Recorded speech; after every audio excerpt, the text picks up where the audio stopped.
Today we're going to talk about the first part of the German Revolution. By the end of this video, there are two essential questions that you should be able to answer. The first, why was there a revolution in Germany in 1918? And the second, how and why was Kaiser Wilhelm removed from power? To start off with, we're going to look back at the end of World War I and how Germans felt about it. In early 1918, due to the Russian Communist Revolution, Russia wanted to get out of the war. So it signed a peace treaty with Germany, which ended the war on the Eastern Front. The treaty allowed Germany to take a lot of things, such as resources, from Russia. So it was very positive for Germany. As a result of this treaty, Germany saw itself as winning the war. Germany also seemed to be doing very well on the Western Front, because once they had stopped fighting with Russia, they were able to move their troops to the west. However, by June 1918, the Ludendorff offensive was slowing down and Germany was not doing very well because, in August 1918, the Allies had started counterattacking and Germany couldn't do very much about it because they didn't have a lot of resources.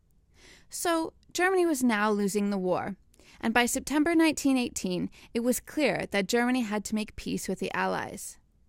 So how did Germans feel about World War I? They, like the Allies, had thought it was going to be a short war.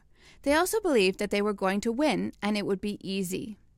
However, by September 1918, it was clear that Germany was losing the war. They just didn't have enough resources to continue to fight due to the British Navy's blockade of Germany that had lasted for most of the war. In addition to the blockade, farming was disrupted because the farm workers were drafted into the armed forces. And in the winter of 1916 to 1917, the supply of potatoes was running out, and there were only turnips left. And so, by 1918, Germany had serious food shortages, and people were facing starvation. So, for example, by 1918, Germany produced only 50% of the milk and 60% of the butter and meat which had been produced before the war. The weak condition of the civilians left them very vulnerable to disease, and probably 750,000 of German citizens died from combined effects of hunger and disease. In addition to starvation, this chart shows the number of deaths per country in World War I. As you can see, Germany topped the list at 1.8 million people. And here's a chart showing expenditure, spending in billions of dollars by spring 1919. Again, Germany is number one in spending, with 39 billion being spent from 1914 until 1919. So how did this make German people feel? Take a moment to pause the video and write down what you would have felt if you were German at this time. So, prior to the war, Germany was a dictatorship. Germany had an emperor. In German, his title was Kaiser. His name was Kaiser Wilhelm II. And he basically was a dictator. For instance, any of his political opponents were put into prison, and he didn't want to listen to other people. After the war, Germany was becoming quite politically unstable, because as armed demobilized soldiers were returning home, they joined in violent demonstrations against the war and Kaiser Wilhelm, which we'll be talking about next. There was also hunger, which we have already discussed. And people were angry because before the war, Germany had been a proud and ambitious country. But the war made many Germans feel bitter and angry because it hadn't gone in their favor. Their hopes had been dashed, and they looked for somebody to blame. So people were arguing about who and what to blame, as well as what to do about the situation. Now let's look at the events of the German Revolution Part 1, which can be summarized as getting rid of the Kaiser. As you can see, this is a sort of timeline. However, the first three events are really locations. So the first event is in Kiel from October to November of 1918. There was a rumor going around on October 30th that the German fleet was being readied for a last-ditch attack on the British fleet in the North Sea. So basically, the Navy was being prepared for battle. And at this time, the sailors had really low morale, and they were willing to listen to independent socialists who thought that this attack was senseless and useless. As a result, the sailors refused to fight and instead held a mass demonstration on November 3rd. During the demonstration, they're fired upon. 8 die and 29 are hurt. The next day, on November 4th, the German workers in Kiel joined in on the demonstration, but for different reasons. They were demanding freedom of speech, release of political prisoners, better working conditions, and no orders for this silly attack.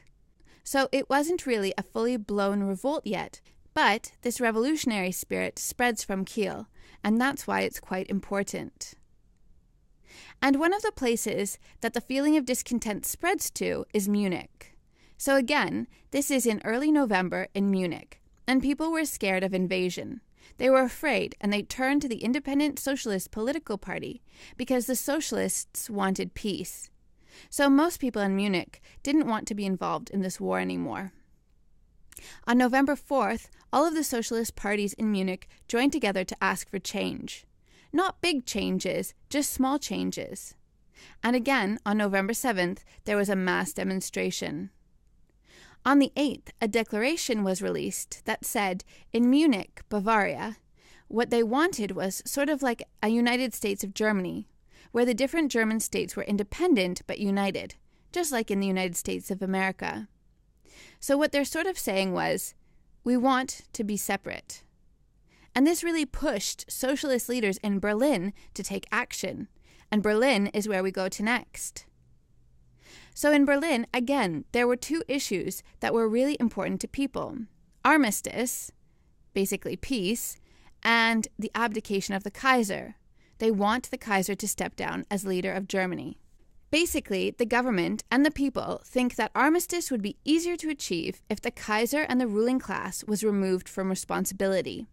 So on November 7th, they gave an ultimatum, and they asked the Kaiser to resign, and if he wouldn't, they would join the revolution.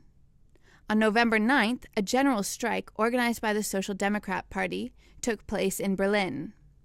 And one of the biggest concerns of the Social Democrat Party was that extremists, like the communists, would take over power.